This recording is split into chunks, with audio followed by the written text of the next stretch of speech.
Okay, so good morning everyone, and welcome back to another recorded lecture.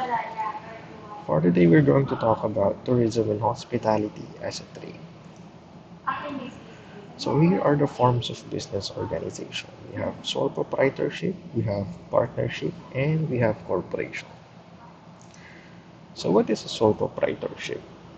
The owner is in command of the whole operation and the risk of the business is on his shoulders. So here are the advantages of sole proprietorship.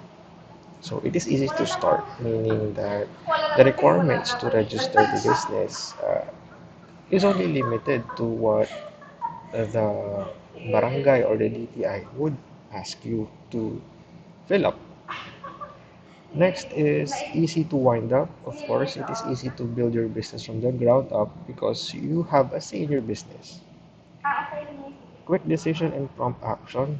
Uh, This means that if you are faced with a problem or a challenge in the operations of your business, your decision will not go through other people, so you can quickly implement your decision.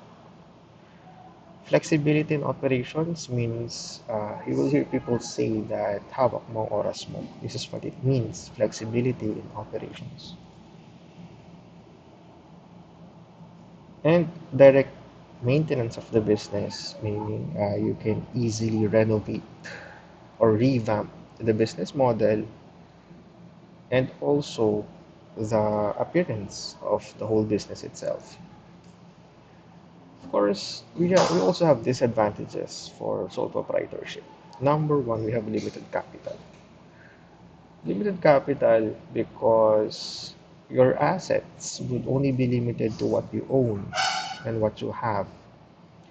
Unlimited liability. Liability does not only mean money. No. Unlimited liability means that would be also liable to society. For example, we have a restaurant business and one of the clients contracted food poisoning. So, and he got hospitalized. You would be liable for him. That is the meaning of unlimited liability.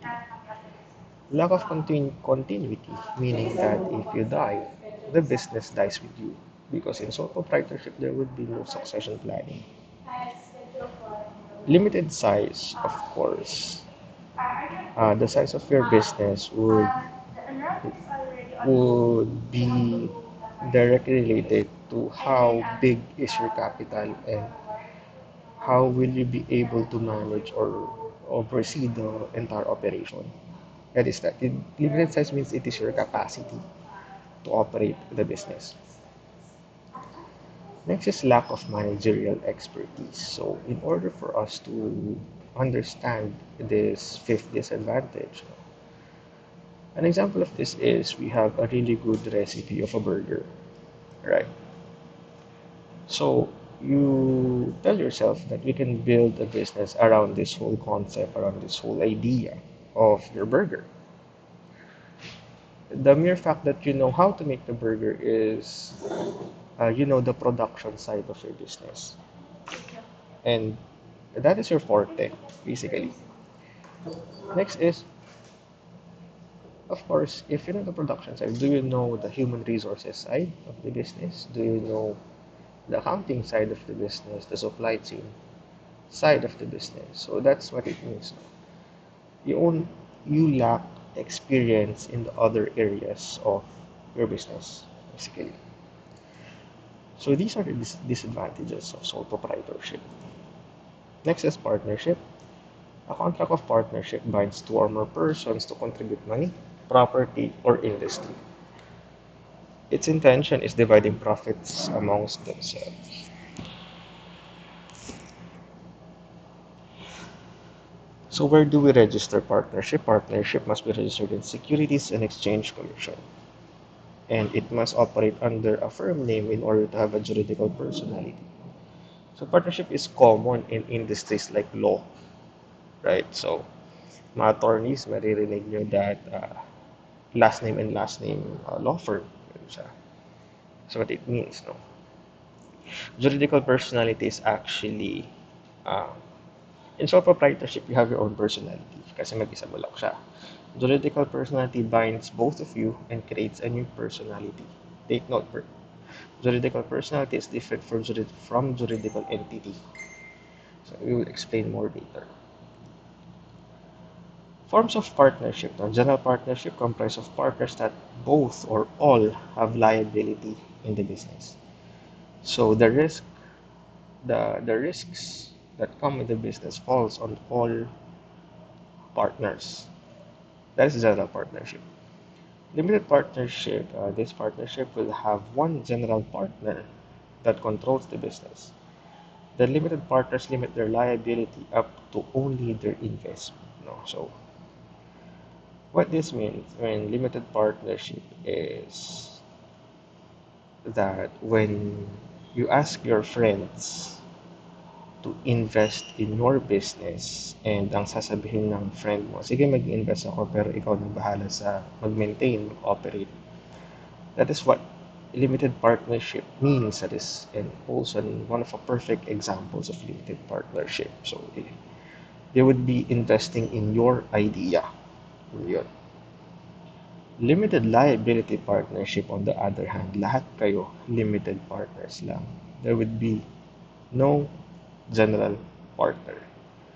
This means that if ever man nagkaroon ng problems or illegal acts, no? So, hindi, there would be some form of liability lang, konti lang yung pwedeng i-blame sa inyo. That is what limited liability partnership. Next, we have types of partners. Now, general partner, of course, directly answers to all creditors. Directly answers to everyone itself, actually. Limited partner liability, of course, is limited to their investment. Silent partner, partners that are not directly involved and their association with the business is not publicly known. So, with silent partnership naman, minsan, sole proprietors also engage in silent partnership. Because of course, registering a partnership means additional cost, no? Mas mura kasi yung sole proprietorship. So yun, partners that are not directly involved and ayaw nilang malaman na partner sila ng business na to. Next is corporation. It is a juridical entity with a juridical personality. This means that in the eyes of the law, corporation is a person. Corporations are registered in Securities and Exchange Commission. So the corporation has a power of succession, meaning that if one of the stakeholders die, he or she would be replaced. So the advantages of corporation. It has a legal capacity to enter contracts under its name. So since it is a juridical entity, meaning it is a person can enter on its own contracts. Stockholders have limited liability. So of course, if the wrongdoings of the corporation have been called out by the public, no, the liability would only end to the corporation itself, not with the investors. Shares of stock can be transferred or sold without the consent of other shareholders. So stock is actually an ownership. You can buy ownership of a corporation. No? You can trade this via the stock market. So yun, can be transferred or sold without the consent of other shareholders. Board of directors oversee the entire management of the corporation. So uh, going back, in sole proprietorship, ikaw lahat. Ikaw mag-iisip, ikaw mag-execute. You know. When a corporation is formed, there would be many of you in the board of directors and one chairman of the board, meaning board of directors kasi you would be the brains of the corporation. Board of directors is higher than the CEO. The CEO is actually the employee of the board of directors. So, meaning if board of directors ka ng isang company, meaning you are one of the brains of the company. Next is disadvantages of corporation. Of course, complicated and costly to form and maintain. So this is the highest form of type of business, meaning ang daming requirements na kailangan i-submit sa Securities and Exchange Commission. One of those is actually articles of incorporation and bylaws na kailangan siyang isulat ng isang attorney for you guys. So that's how complicated it is. And bylaws are updated every year. Next is lack of personal element.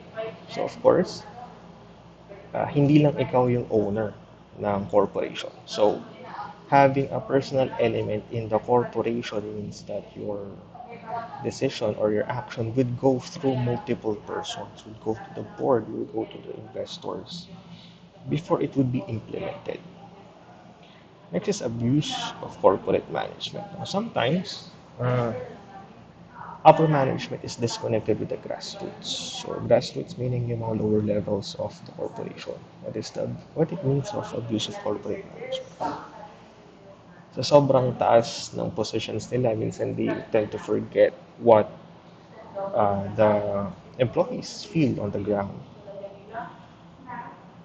Limited liability hits innocent victims. So this would mean that, for example, I am a short-term investor or a small-time stockholder of a corporation, no? And I do not know the dealings of the corporation itself. Mali mo, nagbibenta pa sila ng drugs. No? So if it is being called out by the public, no, I would also be uh, liable for the wrongdoings. No? Kahit inosente ako, mali ko ba, diba? So, liable din ako in some form. So, double taxation. One way to explain this is corporations will be taxed on their sales. No. Of course, employees, for example, board member ako of a corporation, I am also taxed as an employee. No. Another pro tip. Okay, so this is not within your modules. When you own shares of stock, for example, you have invested 50,000 pesos in 3,000 shares of SM, for example, the government will not tax your capital gains, no? Yung mga nakuha mong nag-increase na, what do you call this? Yung mga profits mo, while your money is still in stock form. No? It will only be taxed if you would be selling your shares, you would be selling your stock. No? So, for example, yun yung tinitignan ng mga net worth nila. For example, sila since a billionaire would have billions. No? Hindi yun in cash form. Those are in stock form. Some of those are in stock form. For bulk dun, sigurado in stock form siya. So, hindi kasi natatax ng government pag hindi siya nagiging pera. So, it is one way to secure your money, actually. So, next is we have the corporate doctrines. Doctrine of piercing the veil of corporate existence. Next is doctrine of business opportunity. And next is trust fund doctrine. So first thing we need to define what is a doctrine. No? It's defined. A doctrine is a belief or a set of beliefs. So first, doctrine of piercing the veil of corporate existence. If the corporation uses the fiction of corporate personality as a means of perpetuating an illegal act, the veil in which the law covers will be lifted and members of the corporation and its own stockholders will be answerable in their wrongdoings. So, actually, when a corporation is formed, no, yung members that form the corporation will be shielded to the entity. Kasi 'di ba naging person na kasi yung corporation. So lahat ng gagawin ng corporation is in its own entity, in its own person yung mga ginagawa. Hindi siya ginagawa ng mga board of directors, ng mga employees or other stakeholders. No? So yun yun. If in case na The corporation would be engaged in an illegal act. For example, nakita natin that, for example, we own a mining company and we left one area na very polluted. So, nalaman siya ng government. Pero, the decisions na sinabi ng isang board na, okay, let's leave this place kasi polluted na siya, would rest on his shoulders once the illegal act is uncovered by the government. No? So, sa scenario na yon, nalaman na nga siya ng government. So, the corporation would be turning over the liability to the person who decided the wrongdoings. No? This would be answerable siya. Ganun siya. Doon. That is what the doctrine of piercing the veil of corporate existence means. So, yung mga wrong decisions natin during the corporation, kung board na kayo, you also need to think about na kasi pag na-called out siya, is kayo din yung liable nun. So, you have to take note of that. Doctrine of business opportunity. When a director or officer presents a business opportunity to the corporation, he must not claim the business and the profit for himself. He will be liable also to the corporation if the business fails or succeeds. So for example, I am officer ng isang kumpanya. I presented a business opportunity sa company ko. So, the company would now invest assets and capital to the business opportunity. Pero, hindi ko pwedeng i-claim yung business na yun. And the profits that I generate from that business opportunity, hindi ko pwedeng i-claim. I need to reimburse those to the corporation. Basically, corporation ang may-ari ng iyong idea. That is the doctrine of business opportunity. Lastly, trust fund doctrine is pretty much self-explanatory when you are in the position of board of directors. The directors and the members of the board must reserve assets for payment in corporate debts. These assets will be liquidated publicly in an auction to settle corporate liabilities. If you remember the bankruptcy of Philippine Airlines a few months back, no, filing Chapter 14 in the U.S. court means that the court will shield the corporation to its creditors. Hindi pwedeng habulin ng creditors yung corporation sa mga assets niya. It also means that the corporation has now bought time for itself para mag-liquidate ng ano, non-essential assets to fulfill its corporate liabilities, to fulfill yung mga utang niya sa creditors. That is what trust fund means. That is what the doctrine talks about actually. So, this is actually the last slide. No? Next topic is obligations and contracts. So, thank you and